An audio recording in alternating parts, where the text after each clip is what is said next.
ফুফুড়া শরীফ অত বড় জমি, ওটা কাদের নামে? যেটুকু তোমার নামে কাগজ আছে সেটুকু বন্ধু তোমার। তারপর জয় শ্রীরামের জমি, ওই তাজমহল, ওই লালকেল্লা সব জয় শ্রীরামের জমি। আগে রাম এসছে ভারতবর্ষে, তারপরে ইসলাম এসছে, অতটা সোজা নয়। কাজ কিছু আছে। সেন্ট্রাল গভর্নমেন্টে ওরা থার্ড টাইম চলছে। ওয়েস্ট বেঙ্গলে একটা সেন্ট্রাল ইউনিভার্সিটি আনতে পেরেছে, ওয়েস্ট বেঙ্গলে একটা নতুন করে একটা এমস আনতে পেরেছে, ব্যর্থ হয়েছে। সেই জন্য ওরা কি করছে, মানুষকে উস্কাতে হবে। 2019 সালে কি বলেছিল, সিএ করে তাড়িয়ে দেবো, এই ঘরটা তোর হয়ে যাবে, ওই ঘরটা ওর হয়ে যাবে, এই জমিটা তোর হয়ে যাবে বলে মানুষের ভোট নিল। কি করেছে? কি করেছে? যে বেটা বলছে খোঁজ নিয়ে দেখুন, নাম তো আপনি বললেন না আমাকে, যদি বললেন আমি বলে দিতাম, খোঁজ নিয়ে দেবে। ওর বাপদাদুরা ব্রিটিশদের গুলামতি করেছে, আর আমার বাপদাদুরা ব্রিটিশদেরকে তাড়াবার জন্য লড়াই করেছে। সুতরাং আমাদের সব দিকে তাকিয়ে ওদের লাভ হবে না, শুধু পাবলিক গরম হচ্ছে। যে একটা দিন আসছে 2026-এর পরে এই ভারতবর্ষে মুসলমানদের কোনো অস্তিত্ব থাকবে না। এমন আইন আনছেন মোদীবাবু, মুসলমান হটাও, ভারতবর্ষ বাঁচাও, এই আইন আসতে চলেছে। অমরনাথ সাকাজিকে জিজ্ঞাসা করুন কার 25-26টা আছে। ডেটা দেখে যদি কথা বলেন, ডেটা যদি বলেন, এই মুহূর্তে পশ্চিমবাংলা নয় ভারতবর্ষের কথা যদি বলি, মুসলিম মহিলা বা মুসলিম পরিবার একটার বেশি সন্তান নেওয়াতে অনীহা বেশি, পার্সেন্টেজে বেশি আছে। আপনি গল্প শোনাচ্ছেন, আমি ধরে ধরে ওনাদের বলে দিতে পারবো। শুধু ওটা বলবো, দেশের যে মন্ত্রিসভা, যে ক্যাবিনেট আছে দেশের, ওগুলো যারা আছে তাদের কটা ভাই বোন জিজ্ঞাসা করবেন তো, তাদেরকে বলবেন, আর অমর সাকাজিকে জিজ্ঞাসা করবেন যে তাদের ভাই বোন কটা, তখন বুঝতে পারবেন সংখ্যা কথা বলছে। আর এদের তো নেতারা বলছে 4টে করে ছেলে লাও। মহিলারা কি সন্তান জন্ম দেওয়ার মেশিন নাকি? ওদের মহিলাদের কি এইটাই কাজ নাকি? শুধু মহিলারা আমাদের বাড়ির মেয়ে, আমার মা, আমার বোন না, তাদেরকে শুধু নাকি তারা সন্তান জন্ম দেবে? মেশিন তারা নাকি?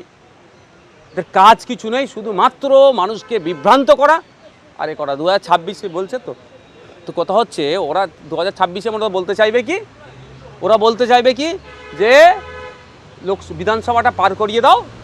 আরে ভাই, গুজরাটে এখন ডবল ইঞ্জিন সরকার, উত্তরাখণ্ডে ডবল ইঞ্জিন সরকার, হরিয়ানাতে ডবল ইঞ্জিন সরকার, আসামে ডবল ইঞ্জিন সরকার, প্রায় 12-13টা স্টেটে ডবল ইঞ্জিন সরকার। ওখান থেকে আগে মুসলমানগুলোকে তাড়াতো, তারপরে ভারতবর্ষের পুরো ভারতবর্ষ থেকে তাড়াবে। বলতে তো ট্যাক্স লাগে না, বলতে যদি ট্যাক্স লাগতো দেখে ওরা মুখে লিকোপ্লাস লাগিয়ে ঘুরতো। জমি বিক্রি করবেন না সনাতনী ছাড়া, হিন্দু ছাড়া জমি বিক্রি করবেন না, ঘর ভাড়া দেবেন না, এটাই কিন্তু বিপদ টানছে। একদিন এরাই আপনার ঘরটা দখল করে। এটা আমি কেন বলবো? পুলিশ মন্ত্রীকে জিজ্ঞাসা করুন, ডিজিকে জিজ্ঞাসা করুন, বাঁকুড়া এসপিকে জিজ্ঞাসা করুন, মমতা ব্যানার্জিকে জিজ্ঞাসা করুন, এদের বিরুদ্ধে কী ব্যবস্থা গ্রহণ করেছে। এ কথা বলে তো উভয় সম্প্রদায়ের মধ্যে বিভেদ তৈরি হবে। এবার কালকে কেউ মুসলমানদের মধ্যে ঠেলে উঠবে, হিন্দুকে যাবে না, খ্রিস্টানের মধ্যে কেউ ঠেলে উঠবে, অখ্রিস্টানকে বিক্রি করবে না। এটা ভারতবর্ষের নিয়ম রীতি? এ ধরনের কোনো ব্যাপার আছে? কোনো রেস্ট্রিক্টেড এরিয়া ছাড়া এই ধরনের কোনো ব্যাপার নেই। কয়েকটা রেস্ট্রিক্টেড এরিয়া আছে, সেখানে ছাড়া এই ধরনের কোনোও নেই। কিন্তু এই যে কথা বলে দুটো সম্প্রদায়ের মধ্যে তো বিভেদ তৈরি হচ্ছে, তাহলে এটা না বলে আগামী দিনে বলার না সাহস পায়, সেটা আটকাবে কে? মমতা ব্যানার্জি, পুলিশ মন্ত্রী, মুখ্যমন্ত্রী। তারা কি করছে এটা বুঝতে হবে পাবলিককে, হিন্দু মুসলমান নির্বিশেষে সবাইকে বুঝতে হবে। এদের সাথে তৃণমূল বিজেপির একটা সুসম্পর্ক আছে। যখন তৃণমূল গাড্ডায় পড়ে, বিজেপি সেটাকে গাড্ডা থেকে তোলার চেষ্টা করে। এখন তৃণমূল গাড্ডায় পড়েছে, যেই বলেছে মমতা ব্যানার্জি দিল্লিতে গিয়ে অকাপ নিয়ে আন্দোলন করো, পশ্চিমবাংলার মুসলিম সম্প্রদায় কিন্তু মুখ ফিরিয়ে নিতে শুরু করেছে। তার একটা জ্বলন্ত উদাহরণ হচ্ছে এই মাদ্রাসায়, আপনার মাদারপাড়া হাই মাদ্রাসার অভিভাবক নির্বাচনে তৃণমূলের সাথে ঘুরেছে, তৃণমূল খাইয়েছে, খেয়েছে, সব আইএসএফকে ভোট দিয়েছে। ওরা যখন হেরে যাচ্ছিল, লাস্ট কয়েকটা রাউন্ড বাকি ছিল, এসে গুন্ডামি মস্তানি করে কেড়ে নিয়েছে। তাহলে এ থেকে বোঝা যাচ্ছে যে মুসলমানরা মমতা ব্যানার্জির কাছ থেকে মুখ ফিরিয়ে নিয়েছে, তৃণমূলের কাছ থেকে মুখ ফিরিয়ে নিচ্ছে। তাহলে মুসলিমদেরকে ভয় পাই আবার ঘরের মধ্যে ঢুকাতে হবে। সেই ভয় পাবে কে? এই সুকান্ত মজুমদারদের দায়িত্ব। ভয় পাওয়ার দায়িত্ব কে? শুভেন্দুদেরকে। ভয় পাবে কি? এই সৌমিত্র খাঁরা এমন বাজে মন্তব্য করবে, মুসলমানদেরকে ভয় পাইয়ে বলবে না অন্য জায়গায় যাস না রে, মেরেই ফেলবে এরা। এই তাহলে ভোটটা দে তাকে তৃণমূলকে। এটা চক্রান্ত তো। এটা ममता बनर्जी आप कौन हरिदास पाल है? आप एक स्टेट का चीफ मिनिस्टर है। 2 मिनट नहीं लगेगा आपको सीट से उतरने में। অনেক কথা গল্প শুনিয়েছে, না কথা বলবেন না, অনেক গল্প শুনিয়েছে। বলুন না, আপনাদের তো প্রধানমন্ত্রী ইনাকে এক প্রকার প্রোটেক্ট করে রেখেছে, আপনাদের দল তো এদের দুর্নীতিকে প্রশ্রয় দিয়ে রেখেছে, এটা বলবেন উনাকে। আমি বলছি নওশাদ সিদ্দিকী বলেছে, না হলে আমার বাড়ির মেয়ে তিলোত্তমাকে খুন হয়ে গেল, 55 জন মতো সিসিটিভিতে এসেছে, যখন ওই করিডোরে হাঁটাচলা করেছে, সেই 55 জনের 5 জনকে খুঁজে বার করতে পারলো না সিবিআই কারা চালাচ্ছে? কেন্দ্রীয় স্বরাষ্ট্র দপ্তর। এখন কেন্দ্রীয় স্বরাষ্ট্র দপ্তরের মন্ত্রী যিনি আছেন বিজেপির, তিনি একজন অন্যতম বড় নেতা। তারপরেও এই চাকরি চুরি থেকে শুরু করে বিভিন্ন স্ক্যামে জামিনগুলো পাচ্ছে কিভাবে? অনুব্রত মণ্ডল থেকে শুরু করে এরা সব বিভিন্ন চুরির সাথে যারা যুক্ত, এরা জামিন পাচ্ছে কিভাবে? এদেরকে জামিন পাওয়াতে ব্যবস্থা কারা করে দিচ্ছে খোঁজ নিন তো। আর এরা আবার নাকি বলছে তৃণমূলের বিরুদ্ধে লড়াই করবে, পাবলিক গরম করার জন্য বলছে। সামনে বিজেপির শুনছি প্রেসিডেন্ট নির্বাচন আছে, ওই পদের দৌড়ে যারা যারা আছে তাদের মধ্যে একজন শুনেছিলাম যে অগ্নিমিত্রা পল ম্যাডামও আছেন, হয়তো সেই পদটা যাতে কনফার্ম করা যায় সেই জন্য এই ধরনের কথাবার্তা বলছে। গতকাল আমরা দেখলাম যে অর্থাৎ সোমবার ভারত এবং পাকিস্তানের যুদ্ধ বন্ধ হবে, এরই প্রতিবাদে নাগরিক সমাজের একটি মিছিল ছিল। সেই শান্তিপূর্ণ মিছিলে বিঘ্নিত ঘটায় বিজেপির কিছু লোকজন এবং তারা মুখে কালি ছুড়ে দেয় এবং বলছেন যে এটা দেশদ্রোহী। তারে সাধারণ মানুষ যারা মরছে তাদের জন্য যদি মিছিল করে তারা কি দেশদ্রোহী বলছে? দেখুন, আমি কি ঘটনা ঘটেছে ব্যাখ্যায় আমার দরকার নেই। আমি একটা আমার মেসেজ স্পষ্ট আমি দিতে চাই। স্পষ্ট মেসেজ হচ্ছে, পাকিস্তান বারবার এসে আমাদের নিরীহ নাগরিক আমাদের দেশে অশান্তি করার চেষ্টা করছে, পাকিস্তানে জঙ্গি চাষ হচ্ছে, সেই জঙ্গিদের বিরুদ্ধে আমাদের লড়াই চলবে। যতক্ষণ না জঙ্গি চাষ বন্ধ হচ্ছে আমার দেশকে লড়াই চালিয়ে যেতে হবে। কিন্তু দুর্ভাগ্য, আমার 56 ইঞ্চি ট্রাম্পের কথা শুনে 26 ইঞ্চিতে পরিণত হয়েছে। এটা আমাদের দুর্ভাগ্য। আমাদের 56 ইঞ্চি লড়াইটা দিল না, উত্তর দেওয়ার সময় ছিল, এটা সারা দেশ ছিল পাশে। এবার হচ্ছে কেউ বা কোনো সংগঠন মনে করছে এখন শান্তির পক্ষে র্যালি করবে। সেই শান্তির পক্ষে র্যালিটা যদি ইউএপিএ ধারার মধ্যে পড়ে যায় তাহলে ধরে ভরে দাও না জেলের মধ্যে। কালি ছুটানোটা শোভা পায় না। আপনি শান্তির পক্ষে র্যালি করেছেন, আপনার র্যালিটা যদি অবৈধ হয় তাহলে আপনার বিরুদ্ধে ইউএপিএ লাগাক। কিন্তু এসে বিশৃঙ্খলা করা মানে বোঝাই যাচ্ছে তাহলে ইন্টেনশন কি। ওতে দরকার ছিল তো প্রধানমন্ত্রীর নামে বলা, যারা এসে বলছিল যে যুদ্ধের পক্ষে। আমিও তো যুদ্ধের পক্ষে।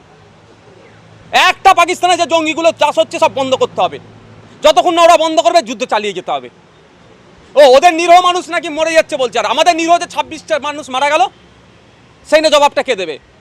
কিন্তু ব্যাপারটা হচ্ছে এদের দরকার ছিল ওই যারা বিজেপির নেতা ছিল মোদির বাসভবনের সামনে গিয়ে বলা যে কেন যুদ্ধটা বন্ধ করলে।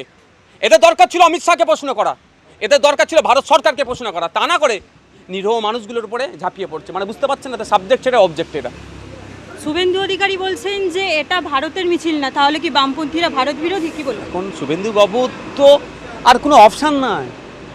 তিনি এখন দলের কোন পদে থাকবেন না থাকবেন তিনিও বুঝতে পারছেন না, তার দলে তার স্ট্যান্ডটা কোথায়। উনি গল্প শুনিয়েছিলেন ডিসেম্বর খেয়াল আছে? এখন ডিসেম্বর কোথায়? 3টে ডিসেম্বর মনে পার হয়ে গেল। কোথায় শুভেন্দুবাবু? শুভেন্দুবাবু এখন নিজের কোন জায়গায় থাকবে ঠিক করতে পারছেন না। ফিরে আসার যদি জায়গা থাকে হয়তো মনে হয় আবার তৃণমূলে ফিরে চলে আসতে পারে। একটা মাদ্রাসা বোর্ড একটা যেটা রায়দিঘিতে, সেই জায়গায়ও প্রশাসনকে ম্যানেজ করে জিততে হলো।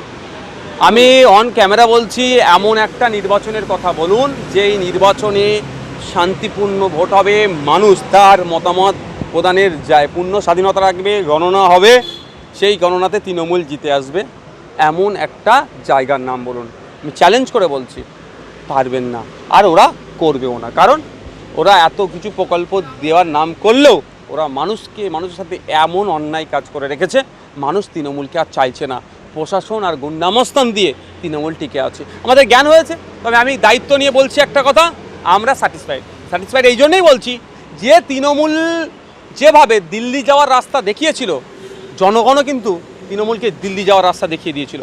হ্যাঁ, গণনা কেন্দ্রে চুরি হয়েছে, ভোট ওরা মাইনাসে ছিল, আমাদের প্লাসে ছিল। এই জায়গায় ওরা এসে বোমগুলি পিস্তল নিয়ে পুলিশকে সাথে নিয়ে পুলিশকে ম্যানেজ করে আমাদের উপরে চড়া হয়েছে। তা আমাদেরকে আগামী দিনে পলিসি তৈরি করতে হবে, গণতান্ত্রিক প্রক্রিয়াতে এই বোমগুলি পিস্তলের জবাব কেমনভাবে দিতে হবে। একটা জায়গায় কনফার্ম যে তৃণমূলের যেটা হার্ডকোর ভোট, মুসলিম ভোট, যেটা নিয়ে সবসময় বুক বাজাতো, সেটা মাইনাস হচ্ছে। এই যে একটা মাদ্রাসা বোর্ডে যেভাবে হলো, প্রশাসনকে নিয়ে জিতলো এবং বেশ তৃণমূলের বেশ তাবড় প্রধানের ভাসুর জড়িত রয়েছে, তাদের বিরুদ্ধে আইনত কি ব্যবস্থা? গতকালকে আমাদের প্রেস স্টেটমেন্ট আপনারা দেখেছেন, আমরা লিখিত অভিযোগ করেছি। লিখিত অভিযোগের ভিত্তিতে কী রেসপন্স হচ্ছে দেখছি, নাহলে আইনের দরজা খোলা আছে, আইনে লড়াই করব। আইনের লড়াই আপনি ভাঙন নিয়েও পঞ্চায়েতে যে মানে যেগুলো অনিয়ম হয়েছে সে নিয়েও আপনি আইনের করেছি। লড়াই করছেন এখনো পর্যন্ত করছি কোনো তা আমি তো জাজের সিটে বসে নেই, আমি তো জাজের সিটে বসে নেই। আমি আমার হচ্ছে আইনের প্রতি ভরসা রেখে লড়াই লড়ে যেতে হবে, আমি লড়াই যাচ্ছি। এবার জাজের সিটে যিনারা বসে আছেন তারা কখন আমার মামলা আলোচনা করবেন না করবেন সেটা আমি তো জোর করতে পারি না, বা আমি অ্যাডভোকেটও নয়। 26-এ যে বিধানসভা ভোট রয়েছে সেই বিধানসভাকে সামনে রেখে যেমন মুসলিমদেরকে বলছেন দিল্লিতে গিয়ে আন্দোলন করুন, তাহলে কি প্রশাসনকে খাটিয়ে প্রভাব খাটিয়ে 26-এ নির্বাচনে জেতার প্ল্যান করছে বলে মনে হয় রাজ্যের মুখ্যমন্ত্রী মাননীয় মমতা বন্দ্যোপাধ্যায়? লাস্ট বেশ কয়েকটা একাধিক নির্বাচনে তৃণমূল কংগ্রেস গুন্ডামস্তান আর পুলিশের যোগসাযোগে তারা ক্ষমতায় আছে। আমাদের এখন পলিসি তৈরি হচ্ছে গণতান্ত্রিক প্রক্রিয়াতে এই যে নেক্সাসকে কিভাবে ভাঙা যায়। আপনি বলছেন যে সংখ্যালঘু মানুষ মুখ ফিরিয়ে নিচ্ছে, কিন্তু এই যে বিরোধীদের উপরে আক্রমণ যারা করছে তারাও কিন্তু সবাই সংখ্যালঘু অধিক অংশ। তারা কারা? সংখ্যালঘু আমি মানছি, তারা কারা? তারা তো পার্টির ছত্রছায় লালিত পালিত হয়েছে। তারা কাজকাম করে, মাঠে ঘাটে যায়। তারা কারা? ওই হচ্ছে তারা যারা তৃণমূলের থেকে ইনকাম করছে। 4টে বোম বাঁধলে 200 টাকা পাবে, 4টে বোম ছুড়লে 500 টাকা পাবে, এইগুলোই। এর বাইরে তো আর কেউ তৃণমূলকে সাপোর্ট করবে না। একদিকে আমরা দেখতে যে আবাস যোজনা থেকে কাটমানি নিচ্ছে, যে বিধবা ভাতা থেকে কাটিং করছে, সেই সমস্ত নেতাগুলো। একদিকে আমরা দেখতে পাচ্ছি যে নির্বাচন যেটা মানুষের গণতন্ত্রের উৎসব বলা হয় বর্তমানে, সেই উৎসবে পালন হচ্ছে না। বিভিন্ন জায়গায় বিভিন্ন অশান্তি হচ্ছে, সেগুলো যখন আবার সেই অশান্তিকে নিয়ে আপনারা কোর্টে বা হাইকোর্টে কি সুপ্রিম কোর্টে কিংবা কোনো জায়গায় যাচ্ছেন, সেটা অনেকটা দেরি হয়ে যাচ্ছে, ডিলে হয়ে যাচ্ছে। তাহলে রাজ্য বা কেন্দ্র রাজনীতি যে ভারতবর্ষে সেই রাজনীতি কোন দিকে যাচ্ছে বলে? দেখুন, আপনি যে প্রশ্নটা করেছেন অত্যন্ত গুরুত্বপূর্ণ, অনেকের মনের কথা, কিন্তু কিছু জায়গায় মানুষকে বৃহত্তর স্বার্থের কথা ভেবে বিচার ব্যবস্থার প্রতি সম্মান জানিয়ে কিছু জায়গায় আমাদেরকে চুপ থাকতে হয়। এই ক্ষেত্রে আমি এই উত্তরটা এই মুহূর্তে দিচ্ছি না। মুখ্যমন্ত্রীর বক্তব্যের পরে দেখছি যে অকাপ আন্দোলন একটা হয়ে গেছে। যারা করে দিয়েছে তারা বুঝবে, আমরা তো চালিয়ে যাচ্ছি। অকাপনে আন্দোলন চলবে। সংবিধান বহির্ভূত, সংবিধানের একাধিক আর্টিকেলকে ভায়োলেট করেছে, আন্দোলন তো চলবে। বিভিন্ন গ্রামে দেখছি যাদের আন্দোলন বা সভা করার কথা ছিল, পুলিশের তরফ থেকে তাদের পারমিশন দেওয়া হয়। পুলিশের কাছে পারমিশন নিতে যাচ্ছে কেন এরা? এটাই তো ভুল করছে। পুলিশ পারমিশন রাইট নাই, পুলিশের এই পারমিশন চাওয়ার দরকার নেই আমাদের। আপনি একটা প্রতিবাদ সভা করবেন, এটা সংবিধান স্বীকৃত, সংবিধানের আর্টিকেলে উল্লেখ আছে। আপনার 2-3টে বিষয় মাথায় রাখতে হবে। প্রথম বিষয়টা হচ্ছে কি, শান্তিপূর্ণভাবে করতে হবে। দ্বিতীয় বিষয়টাকে নিরস্ত্র আপনাকে থাকতে হবে। আর একটা পয়েন্ট আছে, আমি সেই বিষয়ে যাচ্ছি না। আপনি খুব বেশি হলে পুলিশকে আপনি একটা ইন্টিমেশন দিতে পারেন, অমুক তারিখ অমুক জায়গায় এই সময় থেকে এই সময় ওয়াকফ সংশোধনী আইনের বিরুদ্ধে একটা প্রতিবাদ সভা হচ্ছে, আপনি প্রশাসনিক প্রধান, আপনাকে জানানো হচ্ছে। এই জানিয়ে দিয়ে আপনি প্রোগ্রাম করুন। পুলিশ যদি আটকাতে আসে, পুলিশের ভিডিও করুন, যেখানে আটকাবে ভিডিও করে আমাদেরকে দিন। বা পুলিশ ডেকে ধমকাচ্ছে চমকাচ্ছে, সেই পুলিশের বিরুদ্ধে এসপিকে একটা চিঠি করে আমাদেরকে দিন। তারপরে দেখবেন সেই পুলিশের বিরুদ্ধে হাইকোর্টে যে মামলা করবো আমরা। শেষ প্রশ্ন করবো আপনাকে, আমাদের ভারতের ভাই হোক বোন হোক, আমাদের 26 জনকে হত্যা করেছে জঙ্গিরা। সে নিয়ে আমাদের দেশ, তারা পাকিস্তানের সঙ্গে যুদ্ধ হয়ে গেছে, তাদের প্রতিরোধ নেওয়া, তাদের যে হত্যা করে তার বিরুদ্ধে প্রতিশোধ নিতে গেছে, একদম আমি তার সঙ্গে সমর্থন করছি। কিন্তু আমাদের দেশেই আমরা দেখছি যে সামনে 26 নির্বাচন আসছে, পঞ্চায়েত থেকে শুরু করে বিধানসভা থেকে শুরু করে লোকসভা, প্রত্যেকটা এই নির্বাচনে 100-200 মানুষ মরে যাচ্ছে, 50-60-70 ভাঙড়ে 9 জন মানুষ মারা গেল। তার আজও পর্যন্ত আসামিকে কে মারলো সেটা কিছু হচ্ছে না। সমস্যাটা হচ্ছে জনগণ যখন পাকিস্তানের বিরুদ্ধে আমরা লড়াই করছিলাম, তখন দেখবেন দেশপ্রেমিক হয়ে উঠেছিল, সচেতন হয়ে উঠেছিল। আর 26শে জানুয়ারি 15ই আগস্ট দেশপ্রেমিক সব থেকে হয়ে ওঠে। এই জনগণ যদি না বাকি দিনগুলোতে দেশপ্রেমিক হয়ে ওঠে, দায়িত্বশীল নাগরিক হয়ে ওঠে, এই হিংসার হবে না। সমস্যা জনগণ আমাদের, যে আমরা দায়িত্বশীল হয়ে উঠতে পারছি না। ফলে নেতারা আমাদেরকে লড়াই লাগিয়ে দিচ্ছে, নেতাদের চক্করে পড়ে আমরা লড়িয়ে যাচ্ছি, ক্ষতি সাধারণ মানুষের হচ্ছে। আচ্ছা, আপনারা দেখেছেন নেতাদের ছেলে, নেতাদের মেয়ে, নেতাদের পরিবারের লোক এই হিংসাতে কোনো দিন মারা গিয়েছে? দেখেছেন আপনারা? কেউ দেখাতে পারবেন মারা গিয়েছে কে? 200 টাকা রোজ, 300 টাকা রোজের যারা কাজ করে তারা। আমি তাই সাধারণ মানুষের উদ্দেশ্যে বলবো, সুষ্ঠু সমাজ ব্যবস্থা যদি করতে চান, তাহলে এই নেতাদের কথা হিংসা মারামারিতে জড়াবেন না। হিংসা মারামারি থেকে